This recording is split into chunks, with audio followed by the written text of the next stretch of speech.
Assalamualaikum warahmatullahi wabarakatuh. Selamat pagi dan salam sejahtera bagi kita semua. Untuk pertemuan mata kuliah dinamika kelompok, kita memasuki pertemuan ke-8. Ini berada di modul 8 dalam Open Learning. Ya, pertemuan 8 kita akan membahas norma dan nilai kelompok. Yang sebelumnya sudah kalian pelajari banyak tentang apa itu dinamika kelompok. Sekarang kita masuk ke tahapan norma dan nilai kelompok ya. Sebelumnya pastinya kalian sudah familiar dengan istilah norma dan nilai kelompok. Mengapa norma dan nilai kelompok ini penting untuk dibahas di dalam sebuah dinamika kelompok?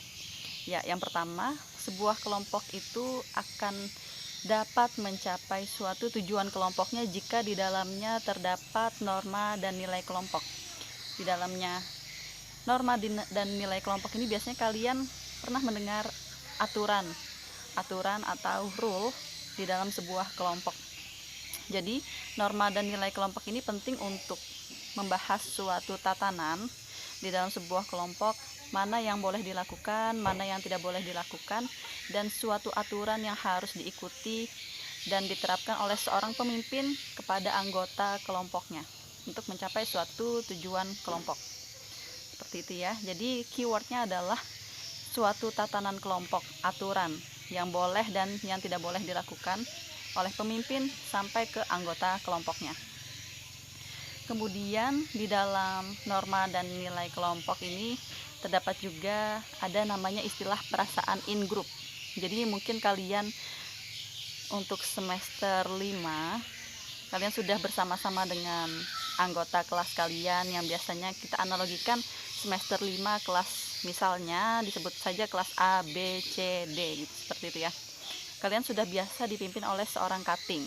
Nah, cutting ini kita katakan sebagai seorang pemimpin, dan seluruh mahasiswa yang tergabung dalam sebuah kelas itu kita sebut anggota kelompok ya. Jadi di dalam sebuah anggota kelompok, misalnya kelas 5A, cuttingnya adalah seorang pemimpin, anggotanya adalah atau mahasiswa lainnya adalah anggota kelompok kelas 5A ya. Jadi di dalam norma dan nilai kelompok itu ada sebuah perasaan in group namanya. Apa sih itu perasaan in group ya? Jadi perasaan in group ini pernah tidak kalian merasakan seperti ada perasaan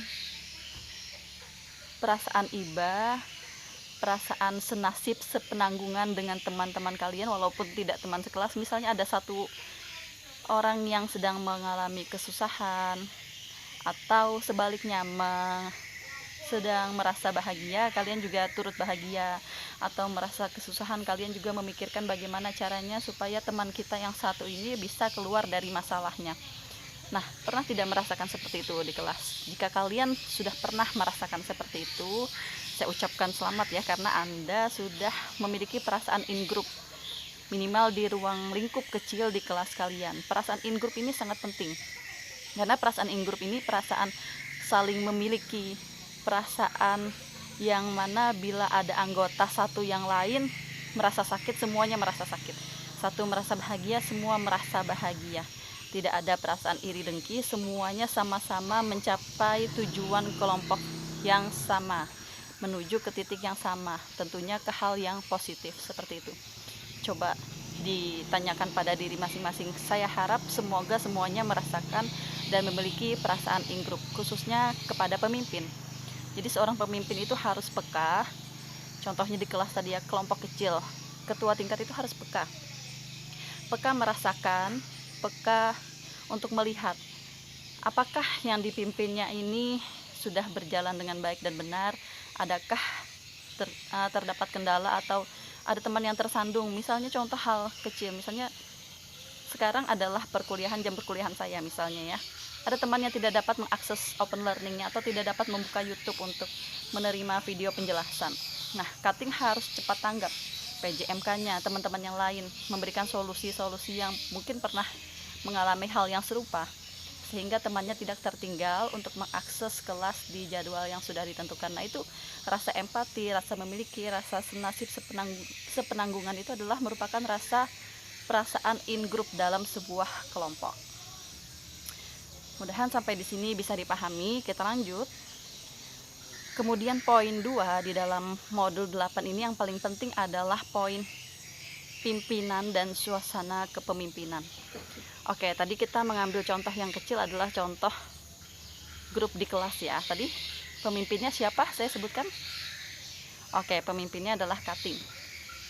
Kating, apakah kalian merasa Kating atau ketua tingkat kalian sudah memimpin kalian selama ini dengan baik dan benar? Sudah bertanggung jawab atau tidak? Sudah memberikan rasa empati, rasa-rasa yang seharusnya seorang pemimpin lakukan? Apakah sudah atau belum? Oke, jadi mengapa pemimpin atau pimpinan ini sangat penting perannya di dalam dinamika kelompok? Tentunya kelompok yang dinamika ya, yang dinamis, yang bergerak, bukan kelompok yang statik, yang tidak atau yang hanya stuck, tidak mencapai titik tujuan yang ingin dicapai. Jadi yang dimaksudkan ini adalah, yang kita bahas adalah pemimpin yang mampu mendinamiskan kelompoknya atau menggerakkan kelompoknya mencapai suatu tujuan kelompok. Ya, jadi pimpinan ini kenapa sangat penting? Karena di sini sudah saya sampaikan bahwa ya, bisa Anda cek di dalam modul. Oke, persamaannya terletak pada operasionalnya, yaitu bentuk pemimpin yang mempunyai kewajiban ya. Keywordnya adalah kewajiban untuk memajukan kelompok, untuk membawa dan mengarahkan anggota mencapai tujuan. Yang pertama mencapai tujuan, yang kedua mengaktifkan anggotanya dan memperhatikan kesejahteraan anggotanya. Jadi yang pertama mencapai tujuan itu adalah peran penting seorang pemimpin, kemudian mengaktifkan anggota kelompoknya. Yang ketiga adalah memperhatikan kesejahteraan, tujuan, keaktifan, dan kesejahteraan anggota kelompok. Jadi mungkin kalian sudah sering sekali ya memiliki grup-grup kecil dalam kelompok, misalnya tugas perkuliahan. Nah, peran kedua ini saya rasa sering kalian alami, mengaktifkan anggota kelompok. Nah, sekarang tanyakan pada diri masing-masing, apakah Anda termasuk anggota kelompok yang aktif atau pasif? Karena jika pasif, Anda memberikan sumbangsih pekerjaan kepada pemimpin atau ketua kelompok Anda untuk mengaktifkan Anda. Bagaimana caranya agar semua anggota kelompok ini menjadi aktif? Karena jika ada satu saja anggota kelompok yang pasif, maka akan menghambat anggota kelompok lainnya beserta pemimpin untuk mencapai tujuan kelompok. Misalnya tujuan kelompoknya adalah menyelesaikan tugas atau proyek dari seorang dosen dalam sebuah mata perkuliahan. Misalnya satu saja yang tidak aktif, maka mungkin yang harusnya tugas tersebut sudah selesai dalam waktu 2 hari, akhirnya harus diselesaikan dalam 3 hari karena satu pekerjaan ini ada ditanggung jawabi oleh satu orang yang pasif, sehingga anggota aktif lainnya harus membantu lebih ekstra karena satu orang ini sangat pasif, tidak bisa diaktifkan. Nah, jadi di sini ada peran seorang pemimpin yang harus mampu mengaktifkan seluruh anggota kelompoknya. Jadi jadi peran seorang pemimpin tadi yang pertama harus apa? Oke, saya ulangi. Yang pertama harus bisa, yang kedua dulu deh. Yang kedua harus bisa mengaktifkan anggotanya. Kemudian yang ketiga harus bisa mensejahterakan anggota kelompoknya. Nah, apa peran pemimpin yang pertama? Oke, silahkan jawab pertanyaan saya di kolom komentar pada slide terakhir dalam modul 8. Berikan nama, NIM, dan jawaban Anda. Peran pemimpin yang pertama adalah titik-titik. Silahkan jawab. Oke, sekarang saya akan mengajak Anda semua, mengajak mahasiswa semua untuk berimajinasi, membayangkan sebuah simulasi. Sebenarnya simulasi ini kita lakukan secara offline jika kita tidak sedang online ya. Jadi sebenarnya dinamika kelompok ini perkuliahan yang sangat banyak praktiknya. Namun karena kita terbatas, tidak dapat berjumpa, perkuliahan ini melalui daring, maka bisa Anda bayangkan seperti ini. Di dalam sebuah kelompok, Anda tidak pernah melakukan perkenalan. Ini adalah hari pertama Anda bertemu dengan teman-teman Anda. Bayangkan ini hari pertama Anda masuk di UMKT Prodi Kesmas saat Anda semester 1. Mas ingat pakaian yang Anda gunakan, mungkin yang perempuan jilbab yang digunakan, tas yang digunakan, sepatu yang digunakan, untuk laki-laki kemeja yang digunakan, celana yang digunakan. Nah, coba kalian bayangkan, sebenarnya ada permainan seperti ini. Jadi jika Anda baca, pelajari modul 8 pada poin-poin terakhir untuk praktiknya. Secara ringkasnya seperti ini. Anda diminta untuk membuat minimal 10 kartu nama kosong. Jadi nanti Anda tuliskan kartu nama kosong ini Anda berikan acak ke 10 orang yang ada di kelas tersebut, di kelas Anda. Kemudian Anda minta mereka untuk menuliskan namanya masing-masing. Nah, setelah mereka menuliskan, kemudian Anda kumpulkan kembali nama-nama tersebut. Jadi secara sederhananya Anda sudah memiliki 10 nama mahasiswa. Kemudian setelah itu Anda meminta untuk mahasiswa lainnya untuk mengambil nama-nama yang sudah Anda miliki, yang sudah diisi oleh teman-teman Anda tadi. Nah, pastinya mereka mengambil secara acak. Ketika mereka mengambil misalnya namanya Yuli, otomatis teman Anda tadi harus mencari yang mana yang namanya Yuli. Kemudian yang lainnya mengambil satu set namanya Akbar.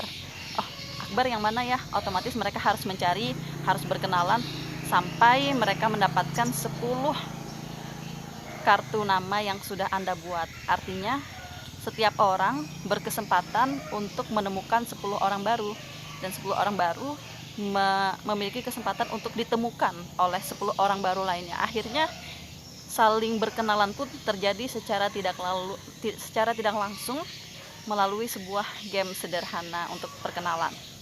Jadi pasti Anda merasakan sebelum games ini dilakukan, Anda mungkin yang Anda kenal hanya teman sebelah duduk Anda, teman yang memang datang dari asal tempat yang sama, atau ketua tingkatnya saja yang Anda kenal. Namun setelah ini pasti Anda merasakan Anda memiliki atau mengenal nama lebih dari 3 bahkan sampai 10, walaupun Anda tidak ingat jelas orangnya yang mana, si A yang mana, si B yang mana, namun minimal Anda sudah memiliki lebih dari 3 nama yang Anda ketahui di kelas Anda sendiri. Nah, itu adalah satu contoh kecil bagaimana caranya Anda mengenal seseorang secara tidak langsung. Nah, tahapan pengenalan ini adalah tahapan rasa untuk saling mengenal, rasa untuk saling memiliki di dalam sebuah kelompok yang akan Anda jalani, dan tentunya sudah Anda jalani sampai semester 5 ini ya. Berarti Anda sudah bergabung atau sudah berada di dalam kelompok kecil Anda sekitar 2,5 tahun selama ini ya. Jadi Anda sekitar 1,5 tahun lagi bersama-sama sampai lulus nanti. Oke. Untuk pertemuan kali ini saya rasa sudah cukup. Jangan lupa silahkan berikan jawaban Anda atas pertanyaan saya tadi. Ada satu pertanyaan, silahkan diisi di kolom komentar dalam modul terakhir dalam slide terakhir dalam modul 8. Jika ada pertanyaan, komentar, dan saran atas pertemuan kali ini, silahkan juga berikan di modul 8 pada slide terakhir. Oke, terima kasih banyak atas perhatiannya. Jika terdapat kesalahan atau kekeliruan dalam penjelasan kali ini, saya mohon maaf. Selamat pagi, salam sejahtera bagi kita semua. Wassalamualaikum warahmatullahi wabarakatuh.